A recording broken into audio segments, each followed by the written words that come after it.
everybody's doing it, including your mom. You know when she goes, "I've had enough." That's pranayama. She took that big deep breath because your body knows when to do it even when you're not thinking about it. So when you learn how to do it consciously and learn the techniques involved, you are empowering yourself. Oof. I should probably be doing some yoga. Hey everybody, great to see you today. Do you want to take your yoga to the next level? Then you're at the right video, because today we're going to talk about pranayama. What is it? Why you should be doing it on a daily basis, and what are the incredible benefits you can get from practicing it. Stick around, because at the end of the video I'm going to show the basic pranayama that is the preparation for all other pranayama techniques that you would incorporate into your yoga practice. Pranayama, what is it? So let's first take a look at the word pranayama. It's actually two words, prana and yama. Prana means the life energies, and yama means controlling, manipulating, observing. So when you put it together in context of pranayama, you're talking about manipulating the life energies of the body through yogic breathing techniques. A couple of things would be helpful to understand to better understand pranayama. One is that yogic science shows us that there's a subtle energy that is the basic life energy for all living things. And that energy is called prana. And two, yogic anatomy shows us that there are 5 bodies. And after the obvious physical body, the next body is the prana body, or the energy body, or in Indian terms, pranamaya kosha. And in that body is where you would find the chakras, the energy channels, which are called nadi, your aura, and that's where the prana movement takes place. So pranayama is using yogic breathing techniques to influence the energy body called pranamaya kosha, which in turn influences the function, regeneration, and health of your physical body, known as annamaya kosha. Wow, that's a lot of science. But don't forget, yoga is maybe the oldest science on the planet. And it's the science of the human being and life. Now, the first time you did pranayama was when you were born. You were delivered into the world and you were given a little love tap, and that's when you went and took the very first breath of your life. And that's a magical moment. The ancient yogis have studied the pranamaya kosha, the prana body, in great detail. And one of the things they've discovered is that not all of the energy channels are open. And in the ancient yogic text, they say that you have at least 72,000 energy channels in the pranamaya kosha. So some of the nadi are not turned on, some of the nadi are not functioning. Otherwise, everyone would be born enlightened. So one of the main reasons we do pranayama, and why pranayama is so important in your yogic practice, is to unblock those energy channels. And once the prana or energy starts going into those channels, it changes your state of consciousness.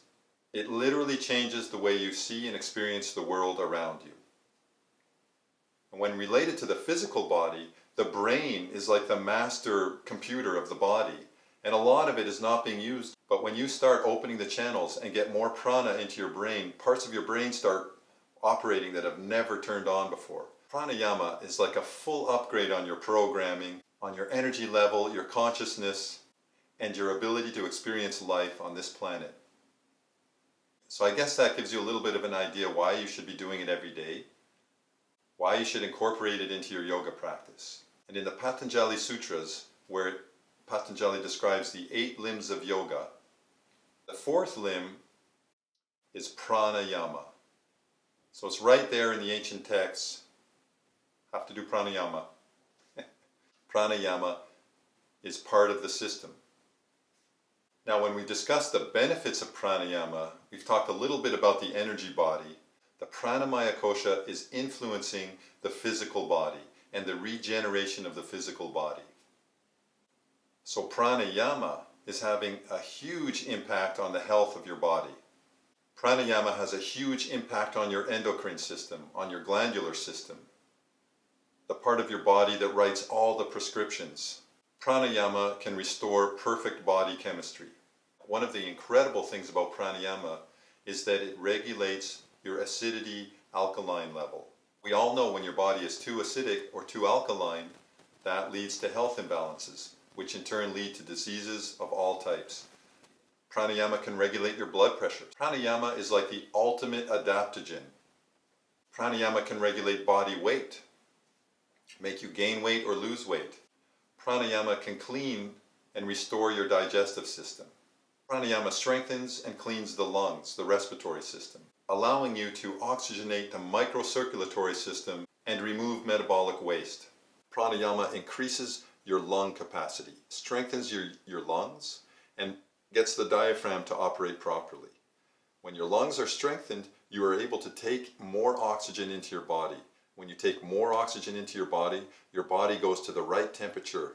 Well, here's a little point. So everybody knows someone who has cold feet or cold nose, cold extremities. That's normally, check it out, those people are usually shallow breathers.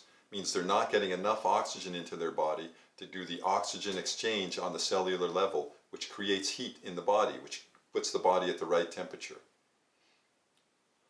Also, when you're able to take in more oxygen, you can feed your brain more oxygen. Your brain takes something like 20% of the oxygen that you inhale. So when you're shallow breathing, you're not getting enough oxygen to the brain, so you'll be more lethargic, more lazy, less focused, less abilities to deal with things on an emotional level. Pranayama can restore sexual function and increase libido. Pranayama even has a very strong influence on the skeleton, on the skeletal system. And you'll see a little bit of that at the end of this video when I show a basic pranayama. It's just an endless video. The video could go on forever on benefits of pranayama.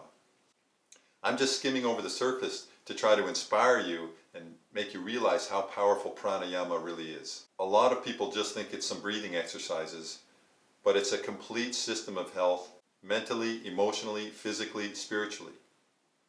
Oh, we didn't talk about mental yet. Pranayama gets the two hemispheres of the brain working together, which is like putting a focusing ring on your mind. You can just dial up incredible focus, and meditation becomes a lot easier. Emotional, anxiety, stress. Pranayama is the ultimate stress buster. Breath, prana, and mind are intricately related. So if the prana is going crazy, your mind will be going crazy and your breathing will be erratic. So by stilling any one of those things, you still the other two. So pranayama, which I'll show you at the end of this video, the basic yogic pranayama, will still the breathing, which will in turn still the prana, which stills the mind. So suddenly you're super focused. You don't have that monkey brain jumping all over the place, and you start to feel great. The list goes on and on and on.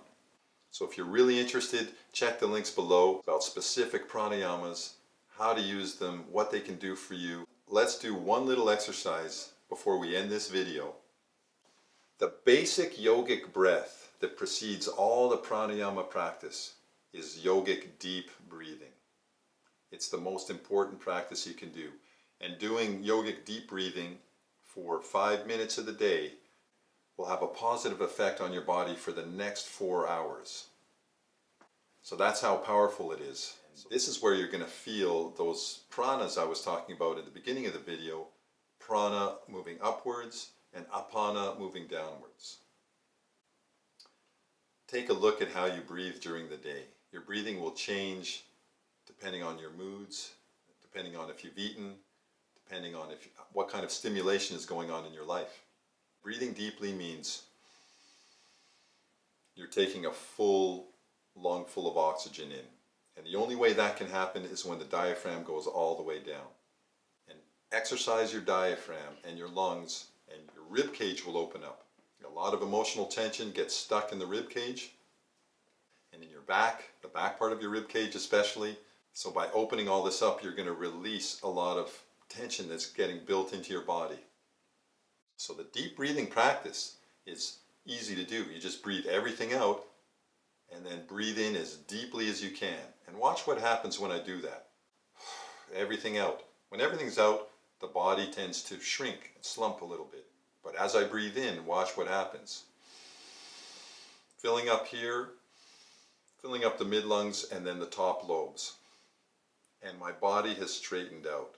This is actually corrected spinal posture. Just by breathing properly can correct spinal deficiencies. And then you breathe out. Long breath out. Everything out. Deep breath in. Again. Notice how the spine's straightening, the shoulders are coming up. That's the posture for meditation. That sets up the body for correct pranic movement, prana movement in the body. So you want to be doing that for about 5 minutes, or at least 5 or 6 breaths like this, periodically throughout the day. So again, everything out, then deep breathe in. And you'll notice, stop for a second before you breathe out. And if you pay attention, when you stop for a second, you will feel an upward moving energy. And it starts to slow down as soon as you stop. And when you breathe out, that comes back down this way, called apana. Moving up is prana, moving downwards is apana. And your breath and prana are intricately linked. So one more time, inhaling up. And out. And see, even the body moves downwards. The body moves up. Prana, just pay attention, you're going to feel a slight upward movement and then downwards. Just by doing that, you're going to feel energized, and that's a tip of the iceberg of what pranayama can do. So check out all the videos. Let me know what you think. I'd love to hear your comments, your experiences with pranayama. So who came up with this stuff, pranayama? That's a great question.